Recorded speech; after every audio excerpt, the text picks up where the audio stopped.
Cuando la fe se vuelve rutina, Dios sigue teniendo una respuesta: su palabra y su espíritu. Bienvenido a este camino de renovación. Imaginemos por un instante intentar relacionarnos con la red eléctrica de una casa. O sea, hablarle al enchufe. Madre mía, qué locura sería eso. Claro, o pedirle consejo a la bombilla, o darle las gracias al interruptor cuando se enciende la luz en el salón. Suena completamente absurdo, ¿verdad? Absurdo y, bueno, un poco de película de ciencia ficción, la verdad. Totalmente. Nadie intenta tener una relación íntima con la electricidad. Simplemente, pues, la usamos. Eso es. Nos conectamos cuando necesitamos energía o cuando hay una urgencia, y luego nos olvidamos de que está ahí. Exacto. Y lo ignoramos el resto del tiempo. Sin embargo, según los documentos que estamos analizando hoy en nuestra inmersión profunda, esta analogía ilustra exactamente lo que millones de personas hacen con su espiritualidad. Y lo más fuerte es que lo hacen sin siquiera darse cuenta. Sin ser conscientes, claro. Y de eso precisamente se trata nuestro análisis a fondo de hoy. Vamos a desmenuzar un texto sumamente revelador. Un texto que no deja indiferente a nadie, fíjate. Desde luego. Se titula Bitácora de Palabra y Espíritu día 3. Y bueno, para contextualizar un poco a quienes nos escuchan, este material es un devocional. Ajá. Escrito por el pastor Renzo Espinosa. Eso es, de la iglesia Redil Norte, que está ubicada en la ciudad de Bello, en Antioquia.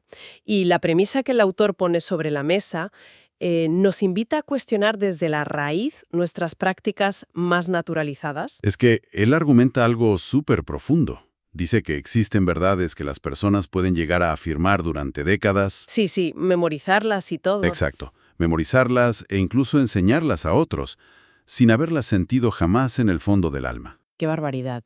Y la verdad central que aborda hoy, o sea, el núcleo del texto, es que el Espíritu Santo no es una fuerza, no es una atmósfera.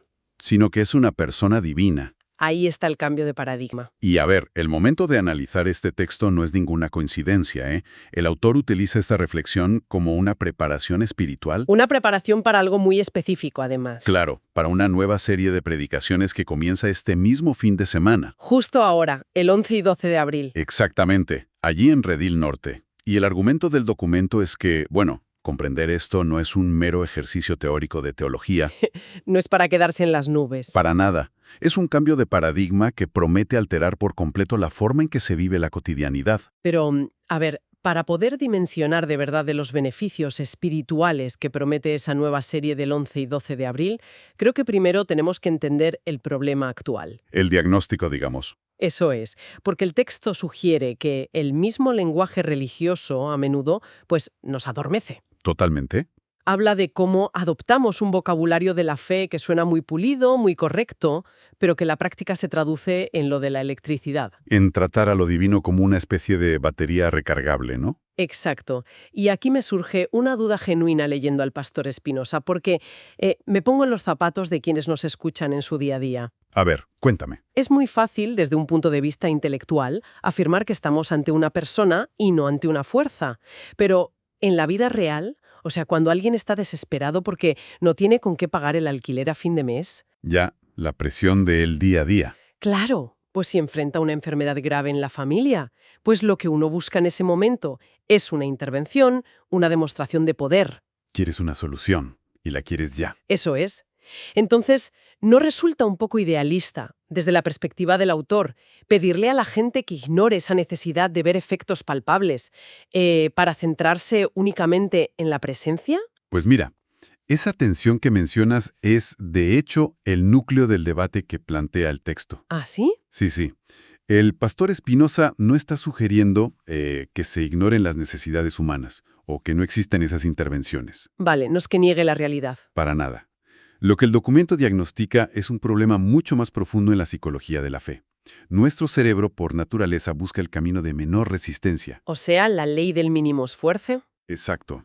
Y emocionalmente hablando, es muchísimo más sencillo gestionar una transacción que sostener una relación genuina. Claro, porque en una transacción tú mantienes el control. Yo te doy esto, tú me das aquello. Ahí le has dado. Si la divinidad es vista como una máquina expendedora de soluciones, o como esa red eléctrica que decíamos al principio, Pues yo decido cuándo enciendo el interruptor, Inserto mi oración como si fuera una moneda y espero mi producto. tal cual. Pero relacionarse con una persona divina implica ceder ese control por completo. Uf, ¿y eso cuesta? Muchísimo. Implica escuchar, esperar, dialogar y, como señala enfáticamente el devocional, obedecer. Que esa es una palabra que no suele gustar mucho hoy en día. No, para nada. Y el texto advierte que cuando la fe se vuelve puramente utilitaria, nos volvemos súper dependientes de la experiencia. De sentir el escalofrío, ¿no? La emoción del momento. Exacto, de esa emoción pasajera. Y el problema de eso es que la emoción humana es volátil. Hoy estás arriba y mañana estás por los suelos. Totalmente. Fíjate que el autor menciona que cuando este vocabulario de la fe se vuelve una costumbre, nos insensibilizamos. Nos anestesiamos, básicamente. Exacto. A mí me hace pensar en ese fenómeno psicológico, la saciedad semántica. Uy, ¿qué es eso exactamente? Pues es cuando repites una palabra tantas veces en voz alta que de repente pierde su significado y se vuelve solo un sonido vacío. Ah, sí, que dices mesa, mesa, mesa y ya no sabes qué es una mesa. Eso es, y al parecer el autor argumenta que eso es justo lo que nos pasa con la espiritualidad. Hablamos de lo divino de forma automática, pero actuamos como, no sé, operadores de maquinaria pesada intentando encender un motor. Es una imagen súper gráfica y, la verdad, un aporte fundamental para entender el texto. El autor describe este proceso gradual de insensibilización. Que no pasa de la noche a la mañana, claro. No, es poco a poco.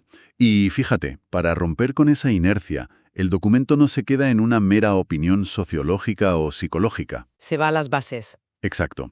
Recurre a las fuentes primarias del cristianismo. Argumenta que esta visión de Dios como transacción choca de frente con los textos históricos. Específicamente cita dos, si no me equivoco. Así es. Cita el libro de los Hechos en el capítulo 5 y el Evangelio de Juan en el capítulo 14. Pues entremos en materia con ese pasaje de Hechos 5, porque vamos, la escena que relata el autor parece sacada de un thriller. Totalmente. Es pura tensión. Es la historia de un hombre llamado Ananías. A ver, para quienes no tienen el contexto fresco en la memoria, la comunidad cristiana primitiva compartía todos sus bienes. Era una solidaridad absoluta. Exacto. Y este hombre vende una propiedad, pero decide guardarse una parte del dinero en secreto. Hasta ahí, bueno, es su dinero, ¿no? Claro, el problema es que miente públicamente sobre la donación frente al apóstol Pedro, aparentando una generosidad que, pues, no tenía. Y lo crucial de esta narrativa histórica, y la razón por la que el autor la utiliza, radica en la forma exacta en que Pedro formula la acusación. ¿Qué le dice exactamente? Pues Pedro reprende a Ananías preguntándole por qué ha permitido que la mentira llene su corazón para engañar al Espíritu Santo. Fuerte. Muy fuerte. Pero es que en la siguiente oración añade una conclusión lapidaria. Le dice, y cito, «No has mentido a los hombres, sino a Dios». Wow. Esa construcción gramatical es súper diciente. El texto resalta que Pedro no le dice engañaste a la manifestación celestial. Ni fuiste en contra de la energía sagrada del grupo. Exacto. Al igualar al Espíritu Santo directamente con Dios, en el mismo hilo de pensamiento, está estableciendo una equivalencia absoluta. Y fíjate que, desde la perspectiva del análisis histórico, ese pasaje es una de las declaraciones de deidad más tempranas y contundentes que tenemos registradas. Y es la prueba de fuego de la época. Eso es. Y el pastor Espinosa lo usa magistralmente para establecer una premisa lógica que es innegable. O sea, a una energía no se le puede mentir. Claro, no le puedes mentir a la electricidad. Imposible. La gravedad del acto de Ananías no radica en el tema económico, en que se guardara unas monedas. Radica en la ofensa personal. En la traición. Exacto. Intentó engañar a una persona omnisciente. Es como intentar ocultarle información a un polígrafo, pero un polígrafo que tiene voluntad y conciencia propias. Una imagen perfecta, sí. Y esto nos lleva a conectar con el otro texto fundamental que menciona el documento, el Evangelio de Juan, capítulo 14. Otro pilar fundamental, sí. Y aquí quiero que profundicemos, porque el autor menciona la promesa de Jesús de enviar otro consolador. Ajá. Analizando el lenguaje cotidiano, si a uno se le daña, no sé, una batidora y le prestan otra, mientras tanto, uno asume que es un reemplazo temporal. Un plan B para salir del paso. Exacto. Un sustituto. Pues el devocional hace una aclaración lingüística ahí que cambia todo el panorama y nos previene de esa lectura tan superficial. A ver, explícanos eso de la lingüística. Pues mira, en el idioma original en el que se registraron estos relatos, el griego, existen palabras distintas para definir la idea de otro. Ah, vale. No es como en nuestro idioma. Exacto. Una palabra denota algo de diferente clase o especie. O sea, un reemplazo distinto. Vale. Pero el término que señala el texto original en Juan 14 significa otro de exactamente la misma naturaleza. O sea, del mismo orden y sustancia. Eso es, un igual. Es decir, el argumento es que Jesús no les estaba prometiendo un sustituto de baja intensidad para calmar los ánimos mientras él se iba. No. El planteamiento es que les aseguraba una continuidad relacional. Si contextualizamos el momento histórico, o sea, el impacto psicológico para los discípulos debió ser abrumador. Claro, estaban aterrorizados. Estaban a horas de ver a su líder enfrentar un juicio y una ejecución inminente. El pánico colectivo era inmenso. Me imagino. Sí. Si Jesús les hubiera ofrecido simplemente, no sé, fuerza interior o buenas vibras. Habría sido un consuelo completamente vacío. Totalmente.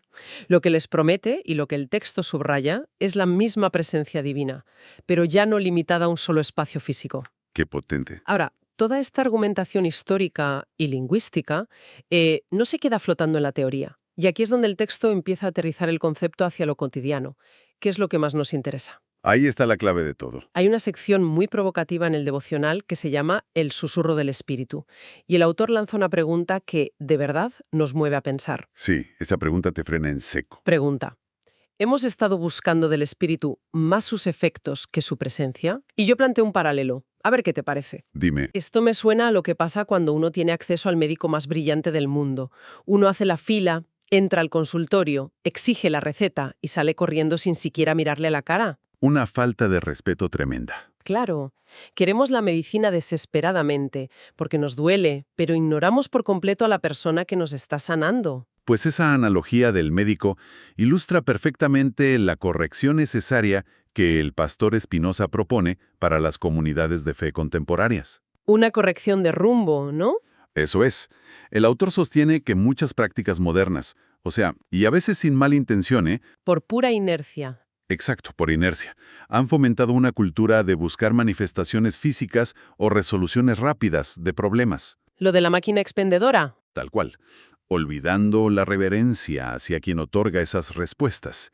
Y aquí es donde la conexión con la serie de predicaciones de Redil Norte cobra un sentido inmenso. Hablemos de eso, porque la serie que inicia este fin de semana, el 11 y 12 de abril, se presenta en el texto como el espacio práctico para corregir esto. Es como el taller de entrenamiento, por así decirlo. Claro, porque si la premisa del autor es correcta, la forma en que uno entra a una reunión o cómo uno enfrenta una crisis familiar debería cambiar por completo. Y el beneficio espiritual que subraya el documento al participar en espacios como esa nueva serie es precisamente el reentrenamiento de la mente. Pasar de la teoría a la práctica. Es pasar de una mentalidad utilitaria de cómo logro que la divinidad se active para ayudarme a pagar las facturas hoy, a una mentalidad de reverencia constante. De andar acompañado. Exacto.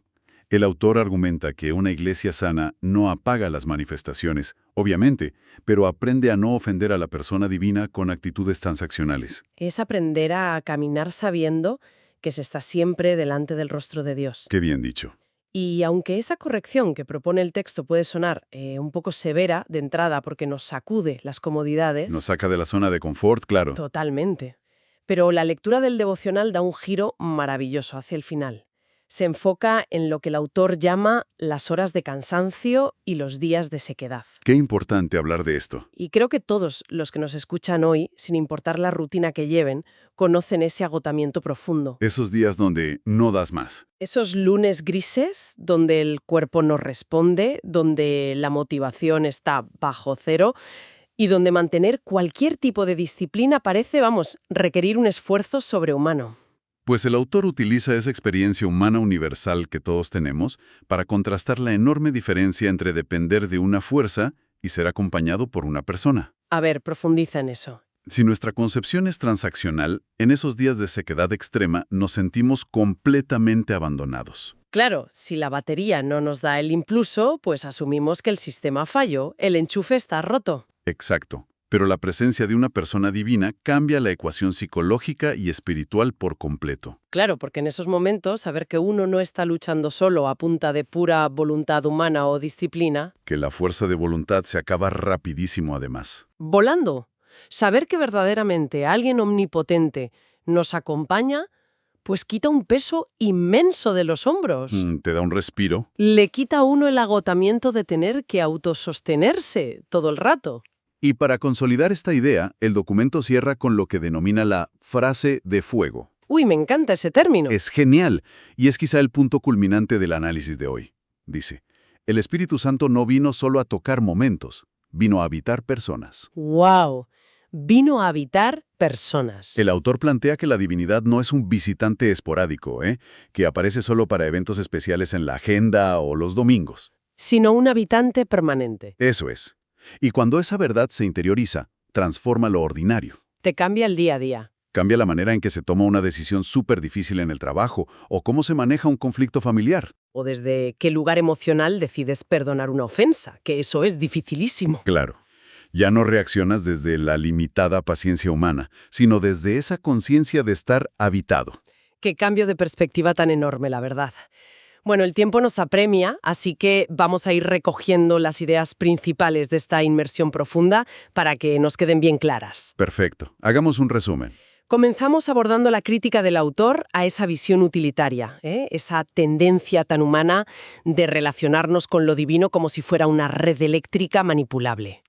Y vimos la necesidad de dar paso a la comprensión de que es una relación con una persona. Exacto. Analizamos además la base histórica y textual que sostiene el documento, Deteniéndonos en esa escena tan impactante de Ananías en Hechos 5. donde se afirma la equivalencia directa con Dios. Y luego desmenuzamos el significado profundo de la promesa de Jesús en Juan 14 de enviar a alguien de su misma esencia. No un simple reemplazo, sino un igual.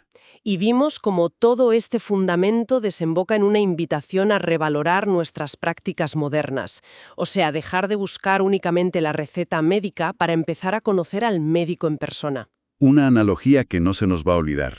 Y un proceso que además encuentra su aplicación práctica en esa nueva serie de predicaciones que arranca, Que arranca este mismo fin de semana, el 11 y 12 de abril. que promete enseñar a la comunidad a vivir desde el consuelo de una presencia continua. Y no desde el agotamiento de perseguir emociones pasajeras, que es agotador. La ruta que marca el texto es clarísima. Muy clara. Para quienes deseen pasar del análisis teórico a la vivencia práctica, la recomendación lógica que se desprende de nuestro estudio de hoy es hacer el espacio en la agenda. Totalmente. Para no perderse el inicio de esta nueva serie este fin de semana, allí en la Iglesia Redil Norte, en Bello, Antioquia. El documento sugiere, de hecho, que sumergirse en estas verdades de manera comunitaria es el catalizador para ese cambio de paradigma. Es lo que transforma el día a día. Pues una recomendación fundamentada y muy, muy pertinente. Y para despedirnos y fieles a nuestra costumbre, queremos dejar una inquietud flotando en el aire.